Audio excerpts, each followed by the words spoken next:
E aí, pessoal, viram o vídeo da pipoca do Valdir? Como coisas simples fazem com que o produto seja mais interessante, seja mais procurado, seja mais vendido.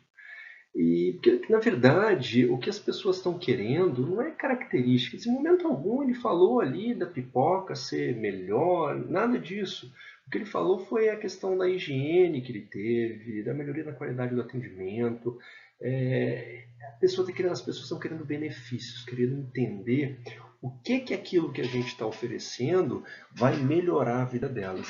Então, quando a gente falar de um projeto arquitetônico, de urbanismo, o que as pessoas têm que entender não a questão técnica, mas o que a gente tem que vender para o consumidor, para o usuário, é o que aquilo vai trazer de praticidade, o que aquilo vai trazer de conforto, de comodidade, de funcionalidade naquilo que está sendo proposto, né, de beleza dentro daquilo que está sendo proposto. Tem aí digamos, um poema de um autor desconhecido que reforça exatamente isso e fala para não oferecer sapatos. Eu quero comodidade para os pés, eu não quero casa, eu quero segurança, conforto, um lugar que prime pela limpeza e felicidade. Não quero livros, eu quero horas de prazer e o benefício do conhecimento. Não me ofereça discos, ofereça-me o lazer e a sonoridade da música. Não me ofereça ferramentas. Eu quero o benefício e o prazer de fazer coisas bonitas. Não me ofereça móveis. Eu quero o conforto e tranquilidade de um ambiente aconchegante. Não me ofereça coisas, ofereça-me ideias, emoções, ambiência, sentimento e benefícios. Por favor, não me ofereça coisas. Exatamente reforçando essa questão. O técnico é importante, é bacana? Sim, mas as pessoas querem entender o que eu ganho com isso. Quais são os benefícios que eu vou levar ao adquirir aquele produto, aquele serviço, de um, de outro ou de você. Isso que é a grande questão que a gente tem que avaliar. Outro conceito que a gente tem aqui para fechar essa base de conceitos nossos, lembra que tudo aquilo que a gente falou no processo de marketing, no contexto do conceito de marketing, processo social por meio do qual pessoas e grupos de pessoas obtêm aquilo que necessitam e desejam através da criação, oferta, livre negociação de produtos e serviços de valor com os outros. Falamos sobre valor, vamos falar sobre necessidade, desejo. Então tudo aquilo está naquele conceito inicial que a gente trabalhou e agora a gente está aprofundando um pouco mais. O que é necessidade? Né? Necessidades descrevem exigências humanas básicas, é aquilo que a gente já comentou. A gente nasce com aquilo. Né? A necessidade vem de berço, vem das pessoas. Né? Então eu preciso identificar qual a necessidade que existe, e a gente vai ver que existe uma hierarquia delas, e ver de que maneira que eu posso satisfazer aquela necessidade. Então, o que o profissional de marketing precisa fazer? Compreender quais são as necessidades, os desejos e as demandas, para que a gente consiga desenvolver produtos para satisfazer essa necessidade. Outro conceito importante, desejo. O que é desejo? É a necessidade satisfeita e direcionada a um produto e um objeto específico. Por exemplo, eu tenho uma necessidade de comer, de me alimentar. Uma necessidade que a gente vai chamar de necessidade fisiológica. Né? Teoricamente, arroz e feijão já atende minha necessidade, já mata minha fome. Não, mas eu quero comer Burger King. Então isso passa a ser um desejo. Não é simplesmente para satisfazer a necessidade, mas é algo que estou direcionando para um objeto específico, para um lugar específico, nesse caso aí o Burger King. Então isso é necessidade. Ah, eu preciso me comunicar, preciso falar com as pessoas. Legal, um aparelho celular, um Huawei, qualquer um serve. Né? Não, mas eu quero comprar o iPhone. Então isso passa a ser um desejo. Né? Então essa diferença a gente tem. E o que a gente no marketing busca? Exatamente que os nossos produtos sejam desejáveis. Né? Mais do que satisfazer uma necessidade, eu quero que o meu produto seja objeto de desejo. Por quê? Isso gera um benefício emocional muito grande e muitas vezes as pessoas estão dispostas a pagar mais por isso. Porque eu saio do básico e estou oferecendo coisas que vão além do satisfazer, do resolver aquele problema. E por último, nosso conceito é de demanda. O que significa isso? Identifiquei no mercado, existe uma necessidade, existe realmente algo latente que eu possa satisfazer. E agora, o que eu tenho que avaliar? Será que existe uma possibilidade de pagar por aquilo? Né? Ou seja, a demanda é a necessidade, o desejo amparado por uma necessidade de pagar. Então, às vezes, a ideia é muito boa, né? A solução que a gente propõe é muito boa, só que aquilo talvez custe um preço acima do que as pessoas têm condições de pagar. Ou às vezes eu não tenho um volume suficiente de pessoas que possam manter aquela minha ideia de forma perene, né, de forma a se sustentar. Então eu preciso também fazer essa avaliação se existe dinheiro no mercado, um número de pessoas suficientes para poder bancar por aquilo que eu estou oferecendo. E isso a gente dá o nome de demanda. São 3 conceitos que a gente tem aí, que são importantes, que dão a base para a nossa construção de outros conceitos do marketing. Voltando para a questão da necessidade, tem um estudo feito por Abraham Maslow, fala que o ser humano tem uma hierarquia de necessidades. Ou seja, a gente começa com necessidades básicas, né, ou fisiológicas, que tem a ver com alimento, a roupa, repouso, moradia. Ou seja, eu preciso beber, eu preciso comer, eu preciso dormir, né? Ou seja, o meu corpo precisa estar inteiro. Sem isso, eu não vou evoluir para uma necessidade seguinte, né? Então eu preciso ter uma necessidade satisfeita para eu poder passar para o próximo item. Qual é o próximo item? A necessidade de segurança, né? Que é o quê? Segurança do corpo, emprego, eu tenho a questão de uma moradia, de uma casa para poder viver. Então isso me dá segurança, segurança para minha família, né? Então isso é importante. Então eu preciso primeiro ter o que comer, o que beber. Feito isso, eu vou começar a procurar satisfazer a segunda necessidade de segurança, um emprego, uma casa, para que eu consiga ter essa necessidade satisfeita. Tendo satisfeito a necessidade de segurança, daí eu vou em busca da necessidade social. O que é a necessidade social? É a gente ter um relacionamento, a gente construir, fazer parte de uma comunidade, né? E é nesse momento que o marketing age de maneira mais efetiva. Por quê?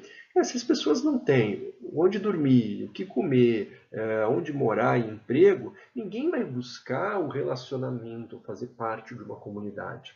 E a partir do momento que essas necessidades básicas de segurança são satisfeitas, daí eu quero me afirmar socialmente, eu quero fazer parte de um grupo. Daí eu começo a frequentar lugares que eu tenho as minhas amizades. Eu começo a comprar produtos, vamos chamar de marca, que representam alguma coisa para aquela comunidade que eu estou inserido, né? Então eu começo a fazer uso do consumo para poder mostrar quem eu sou para a sociedade. Então essa necessidade é onde a gente mais trabalha, o que o marketing mais trabalha. Tendo satisfeito essas necessidades, eu vou para a necessidade de autoestima, de estima. Então é algo que eu já estou bem comigo mesmo, ou seja, já tenho o que comer, já tenho o beber, durmo, tenho necessidade de segurança porque eu tenho um emprego, tenho moradia, faço parte de um grupo, de uma comunidade, compro produtos que representam aquele grupo que eu pertenço, sociais, e agora eu começo a querer melhorar a minha relação comigo mesmo, né? Então é um curso que eu faço, uma viagem que eu realizo, para que eu possa mostrar que os meus objetivos estão sendo atingidos, né? Então eu tenho essa relação da autoestima, de eu estar bem comigo mesmo. E por último, a gente chega na necessidade de autorrealização. O que é autorrealização? É um momento que as pessoas começam aparece aí a filantropia, o ajudar os outros. Então eu percorri todos os níveis das hierarquias. Cheguei no momento na autorrealização que eu já estou bem comigo mesmo. E é a hora de eu começar a ajudar. É a hora que a gente vê o filantropo, o voluntário, né, se doar. Não necessariamente precisa ter dinheiro para tudo isso, né? A gente pode ter circunstâncias, por exemplo, alguém que mora numa favela do Rio de Janeiro. Cara, ele tem lá o que comer, né?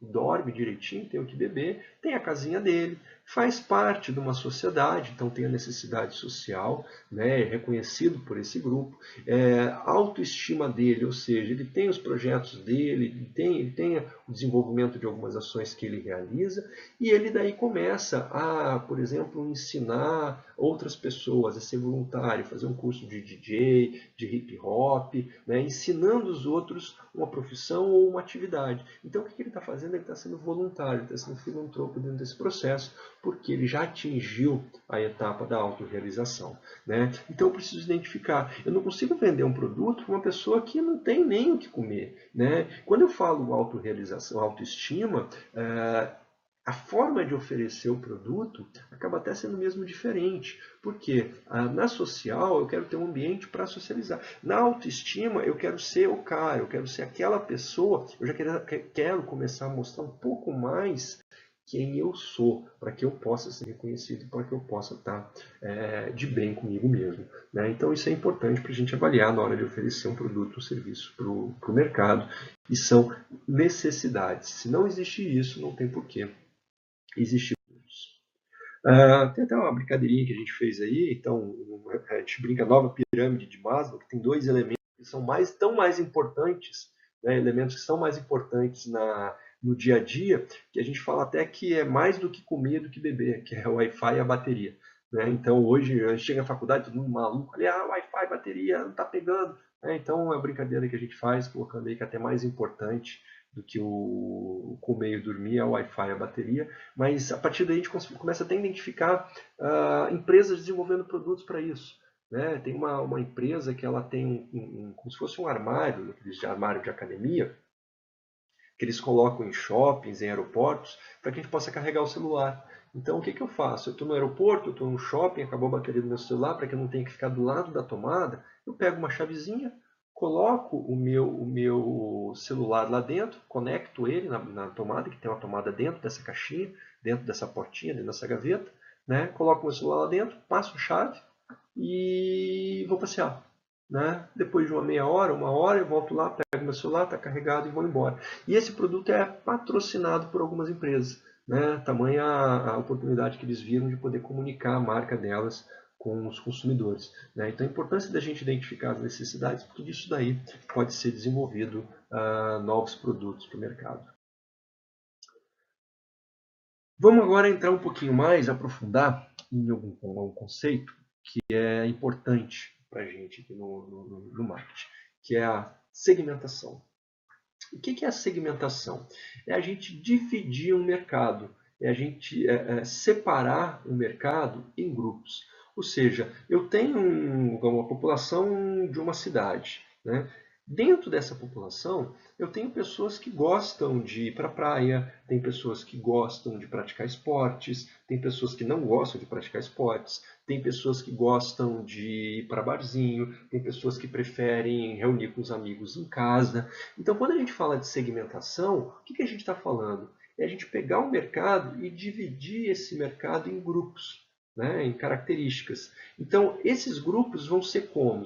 Eu vou pegar todo mundo que tem o mesmo ou parecido, o mesmo gosto, a mesma necessidade, o mesmo desejo de atitude, e vou separar, vou colocar numa caixinha. E se eu tivesse pessoas com outras características em outra caixinha. Né? Então, a divisão do mercado, a segmentação do mercado, é a divisão de um mercado total em grupos, com componentes relativamente homogêneos no seu interior e com forte diferença entre os grupos. Como que funciona isso? Mais ou menos isso aqui. Aqui eu tenho homens e mulheres. Né? Então eu tenho no verdinho homens e mulheres. No laranja só mulheres. No vermelho, no vermelho só homens. E no azul claro, pessoas com animais. Né? Então eu segmentei. Qual característica que eu utilizei? Qual critério que eu utilizei?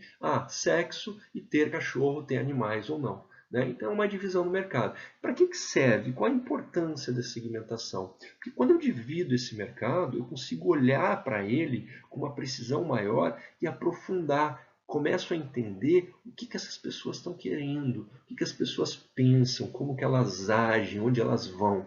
Por exemplo, vocês estão lá quase no final, no sétimo, oitavo período da faculdade. Né? Para avaliar, nesses 4 anos que vocês estão na faculdade, as coisas que vocês fazem. Né? Provavelmente, vocês sentam nos mesmos lugares que vocês sentaram desde o primeiro dia de aula. Vocês vão na mesma cantina, comem as mesmas coisas. Né? No banheiro, vocês vão no mesmo banheiro, sentam no mesmo vaso e lavam a mão no mesmo lugar. Né? Na hora de subir para a sala de aula, provavelmente vocês pegam o mesmo caminho, se vão pela escada, se vão pelo elevador. Então, a partir do momento que a gente começa a entender um pouco mais esse comportamento do consumidor, a gente começa a desenvolver estratégias para poder persuadi-lo. Por exemplo, uma padaria, um supermercado. Por que a padaria está no final do supermercado?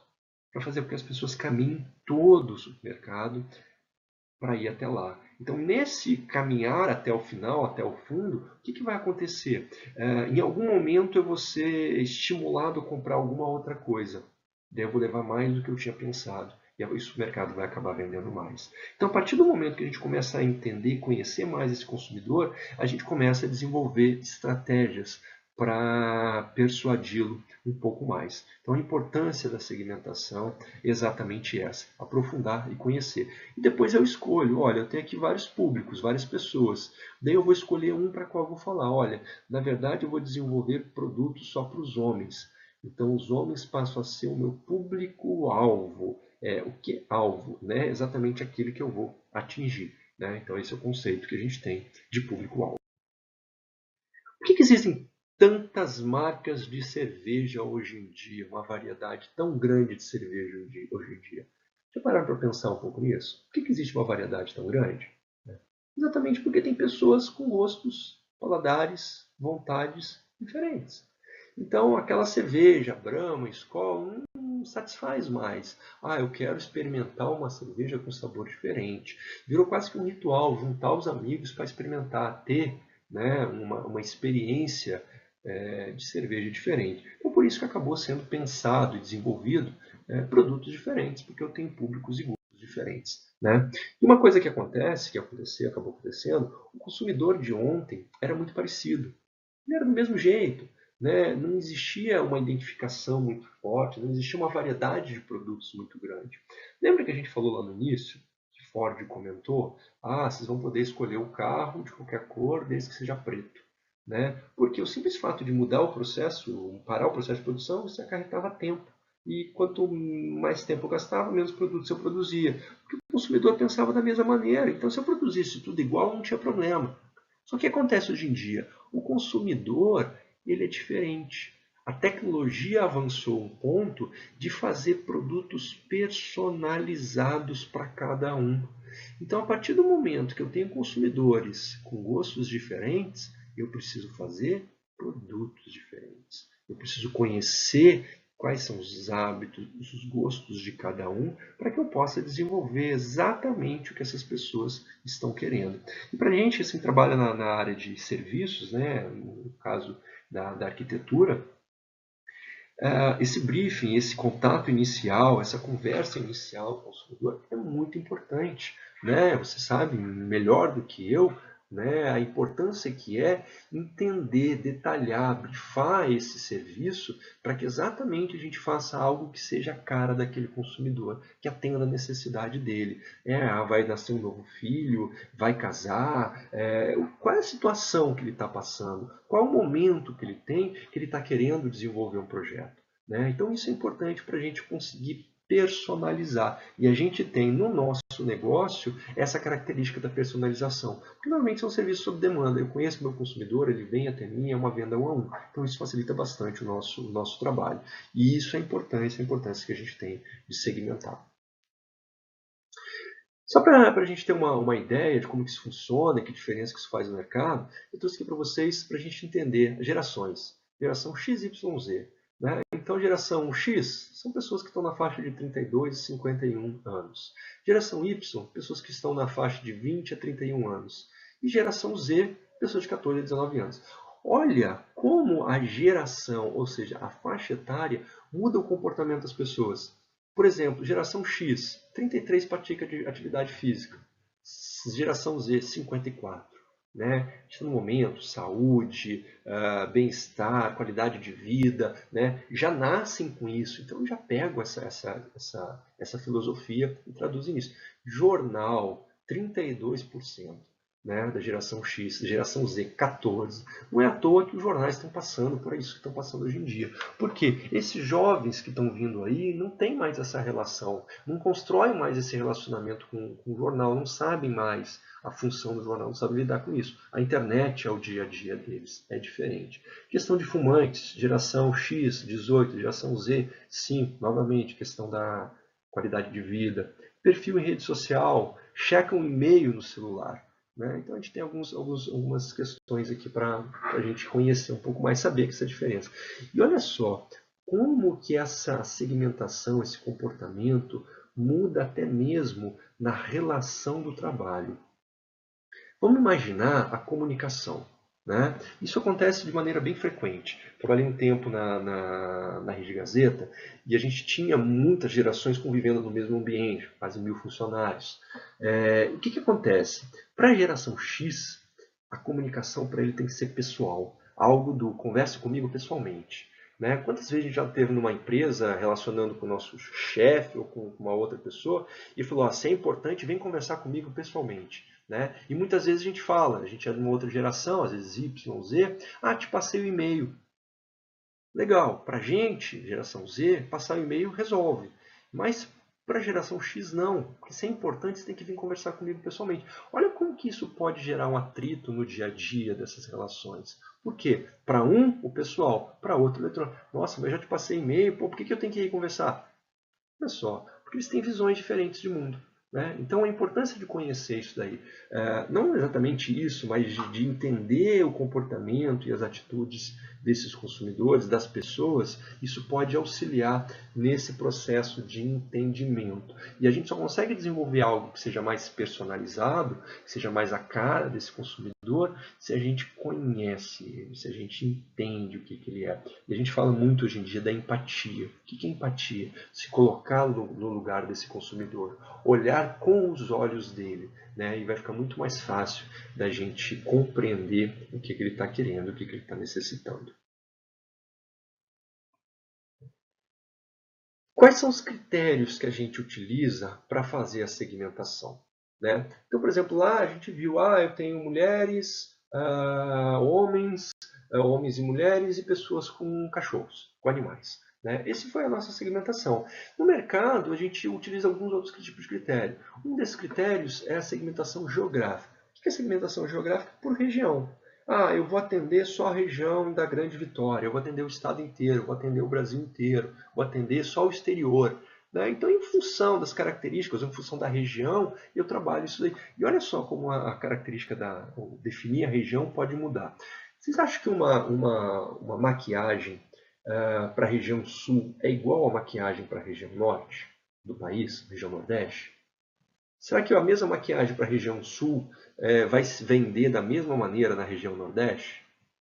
Por que não?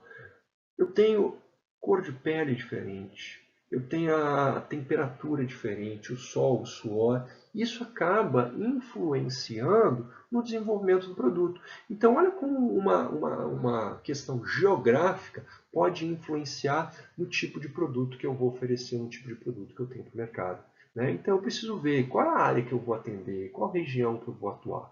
Né? Outra questão que a gente utiliza, que é um pouco mais difícil, psicográfica. Forma de pensar e jeito de ser. Vocês acham que uma pessoa extrovertida tende a usar roupas mais coloridas ou roupas mais neutras? Uma pessoa tímida tende a usar roupas mais neutras ou tende a usar roupas com cores mais chamativas? A pessoa tímida vai usar uma cor mais neutra. E a pessoa extravagante, extrovertida, vai usar uma cor mais chamativa. Olha como a identificação do jeito de ser da pessoa pode interferir no tipo de negócio que eu estou oferecendo. E para a gente mesmo, eu vou desenvolver um projeto, algo que eu identifico que essas pessoas elas são mais extrovertidas, são mais sociáveis. Cara, eu vou desenvolver dentro do meu projeto algo que tenha uma área para trazer amigos, para convidar, para discutir, para estar próximo disso daí. Né? Então eu tenho esse processo. Isso a gente está falando de pessoa física, né? Uso doméstico, uso pessoal. né? E já aquela pessoa que não gosta tanto, que talvez queira uma sala maior, um ambiente que ela possa conviver com a sua família, né? Então, olha como isso pode mudar. Outro tipo de segmentação é comportamental, os hábitos e atitudes. Como a gente falou, a gente tem que fazer as mesmas coisas. Quando a gente chega em casa, a gente não fica procurando o lugar da tomada para acender. Já é automático, a gente já chega, entra na porta e já vai batendo, né? Já vai acendendo a luz. Né? Por quê? É um hábito que a gente tem, é um costume, é uma atitude que eu tenho. Então, a partir do entendimento desses hábitos, né? Pessoa que pratica esporte, pessoa que come comida, que sai para comer todo final de semana, isso é um hábito. E esse hábito é difícil de mudar. E a partir do momento do entendimento, que a gente entende isso, fica mais fácil a gente desenvolver produtos e serviços para esse público. E por último, a questão demográfica. O sexo, classe econômica, faixa etária, escolaridade, religião, né? Isso também nos dá algum tipo de informação. Só isso, muitas vezes, é um pouco pobre. Porque eu não posso falar que todo mundo do sexo masculino age da mesma maneira. Eu não posso falar que todos os jovens praticam, gostam de videogame e os adultos não. Né? Mas eu tenho uma predominância ali. E isso é importante, isso é o que aparece com uma facilidade maior na hora da gente fazer uma segmentação. Então, a criação do consumidor, né, a identificação de qual segmento que a gente vai trabalhar, é muito em função disso daí. Desses elementos, esses 4 elementos de segmentação.